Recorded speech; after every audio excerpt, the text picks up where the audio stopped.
Wow. I bet you're drawing today. You're drawing, aren't you? How's your energy level? Feeling pumped? Feeling amped? Amped to draw? Ready to go all day, all night? Yeah. Heck yeah. Of course, let's talk about your energy level. Seriously, you're probably not feeling super amped. I don't know, maybe you are. You might be super amped. That's good. Keep being amped. There's only a finite amount of energy and attention we have to give to the things in our life, though. We've got family, we've got friends, work, hobbies. These things all take energy, and there's only so much we have in a day, right? That's obvious. So we know that our drawing, creativity, it's already competing. It already doesn't have access to all of your energy. So, are you going to let that limited energy go all over the place and be wasted in areas that aren't useful, or are you going to channel it right into your work? You ever realize that thinking negative thoughts requires energy? It saps energy.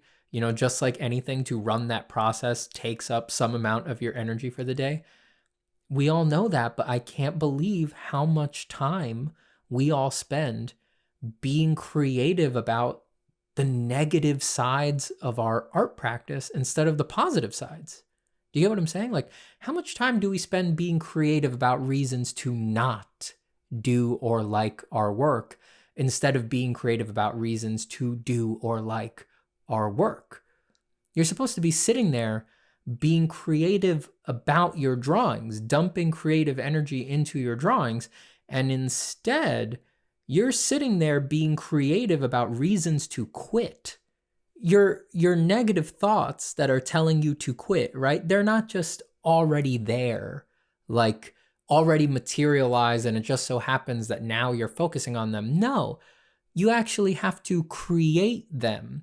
And you have to write yourself a little story about why you have a good reason to quit, and like make it like rationally and logically consistent so that it will have an emotional valence to it that will make you quit. You actually need to be creative about your reasons to quit. That's what you're wasting your creative energy on. It's not just distracting you. Your mind just loves being creative, loves figuring things out, loves making stories, loves making narratives. And just from habit, it has found that, these negative stories, I weave them. What would my mom think about this? What would my other artist friend think about this piece?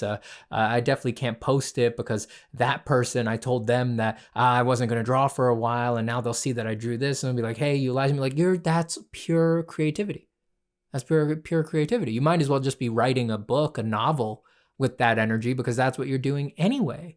You're just shooting it out into the nonsense negation realm of negativity and self-sabotage.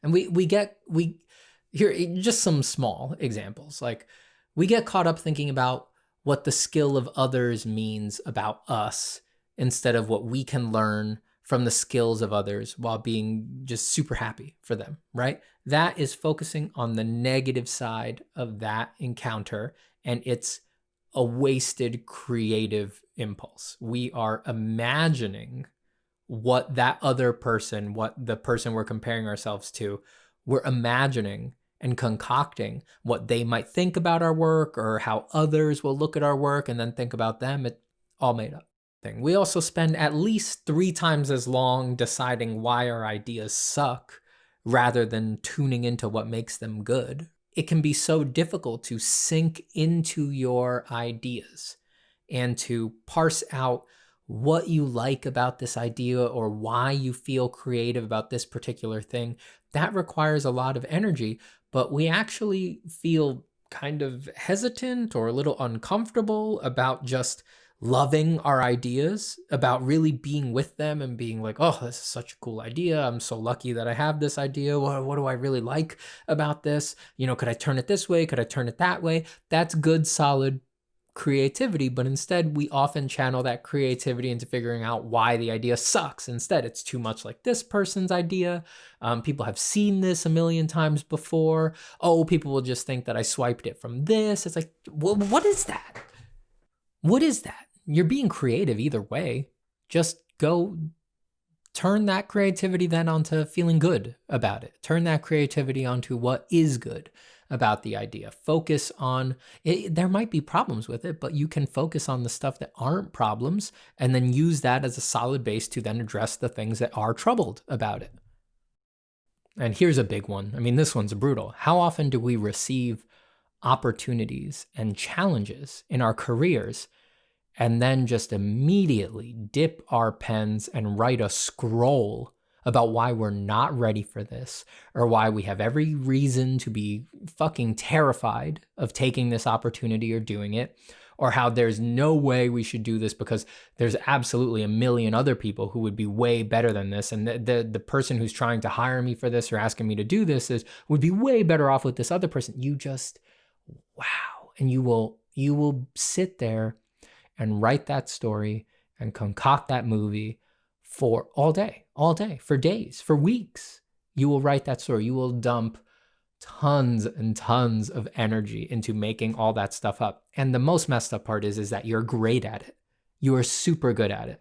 For doing that, for being terrified and for talking yourself out of things, you are an artist par excellence. You are the absolute best. You are a virtuoso. You're a child fucking prodigy of talking yourself out of things and making yourself hate yourself for your art. You are so good at it. You are so convincing at it. You make this falsehood so truthful and convincing that when you say it out loud to others, sometimes you even convince them. You know, they're like, oh, wow, he's probably right. Yeah, there's no way he could do this. Oh my God. Like, you are amazing at it. And, that's good. Good for you. You're super talented at talking yourself out of things and making your career miserable. I mean, it's great that you have that talent. I'm just maybe saying, you could shut up with that sometimes and just focus on how cool it is to have stuff like that happen and to be able to make work at all, and that you're actually, a worthy person, no matter how good you are at art. It's worth it to just sit there and do it and be creative. And it doesn't matter if you suck. It's a beautiful thing that you're doing. You could remember that sometimes, just sometimes. It might, I don't know, make you feel better. There is a better way. We can insist that the practice focus on actual creativity and generative productivity, and not that negating, paring down that is so easy for artists to slide into. Always ask yourself, when you find yourself on a very real feeling course of thought about your art, the ones like, I'm not doing this right. Why do I never do this part right? I just can't get better. What am I doing wrong that I can't get better? When you notice yourself having those and knowing with your whole heart that they are real and true expressions of your feelings, and you ask yourself, is this producing more freedom? Is this producing more freedom? Are these thoughts limiting me or allowing me? Are these fetters or boons? Now look, I'm not into the mind cure stuff, okay? I'm not claiming that the way you think about these thoughts or positive thinking is taking away their power or changing their intensity. No, I'm saying they're already powerless. They're already nothing. Your positive thinking about them doesn't change a goddamn thing. You're just confused. They have no power. That's already the case. You just refuse to see it that way. The question just gives you a moment to look at them and see it that way and realize it, that they mean zero to anyone. They mean zero especially to you, because tomorrow you'll just wish you had ignored them. So just let yourself be free and dump them. Easier said than done? Sure, I know. Will channeling your energy productively into your practice ensure a good drawing? No, it won't. You could channel productive energy very well all day and still get a poo-poo drawing. But as long as you are drawing, as long as you are here with it for the moment while you do it, the battle is well and truly won. You did it. String together thousands, millions of those moments, and, well, things will go great. And all of us can't wait to see what you do with all of those millions of moments. It will be freaking awesome, I'm sure. Thanks for drawing today.